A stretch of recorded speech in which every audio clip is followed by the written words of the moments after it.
नमस्कार दोस्तों, आज मैं आई हूँ एक नई श्रृंखला के साथ जिसमें हम KVS PGT हिंदी में पूछे गए प्रश्नों का अभ्यास करेंगे। अपने पौरुष से हताश जाति के लिए भगवान की शक्ति और करुणा की ओर ध्यान ले जाने के अतिरिक्त दूसरा मार्ग ही क्या था? यह कथन किसका है? रामचंद्र शुक्ल, विद्यानिवास मिश्र, हजारी प्रसाद द्विवेदी या नामवर सिंह? यह कथन हिंदी साहित्य का इतिहास पुस्तक में आचार्य रामचंद्र शुक्ल ने भक्ति काल के संदर्भ में कहा है।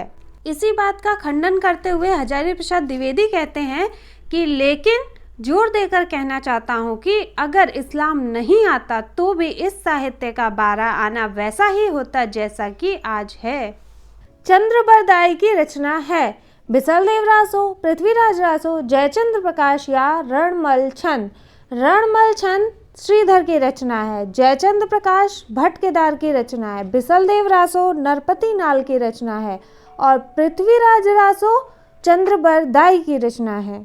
अपभ्रंश शब्द का प्रयोग सबसे पहले कहाँ देखने को मिलता है? सूरदास की रचना में, भरत मुनि की रचना में, राजा आधारसेन द्वितीय के शिलालेख में, तुलसीदास की रचना में। अपभ्रंश शब्द का सबसे पहला प्रयोग राजा आधारसेन द्वितीय के शिलालेख में मिलता है।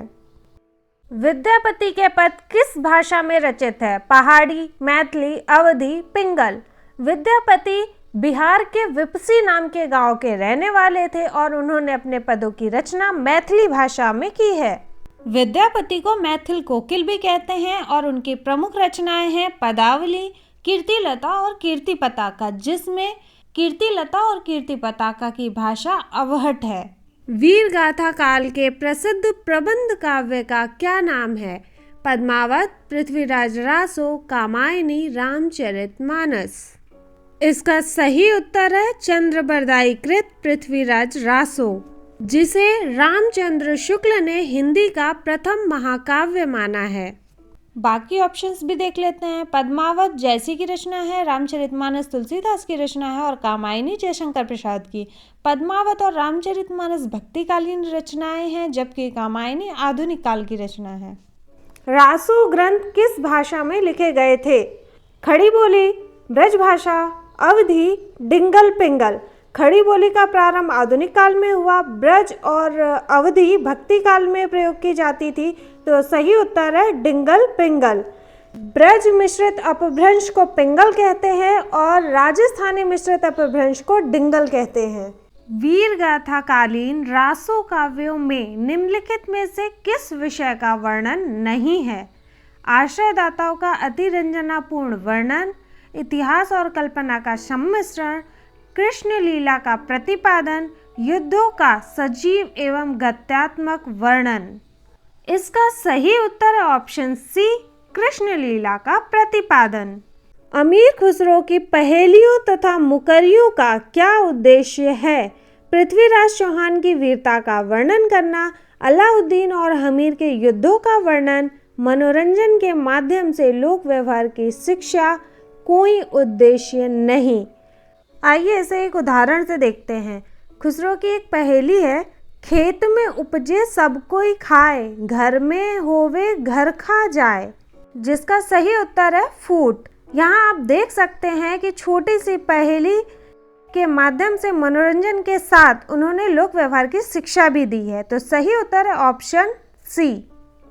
आदिकाल में किस प्रकार का साहित्य लिखा जा रहा था?